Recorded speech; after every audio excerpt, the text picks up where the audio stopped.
মাত্র রিফাত ভাই ওই যে সামনের পিছে নামতে চায়। কি আসবে না তো দূর থেকে আমার মোবাইলে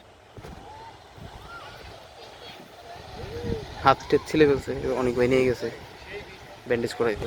এখানে কোরাল প্রচন্ড রকমের ধারালো জিনিস। এই বীজটা সবচেয়ে সুন্দর, পশ্চিম বীজ। ওই পাশ থেকে আসলাম সাইকেল চালায়।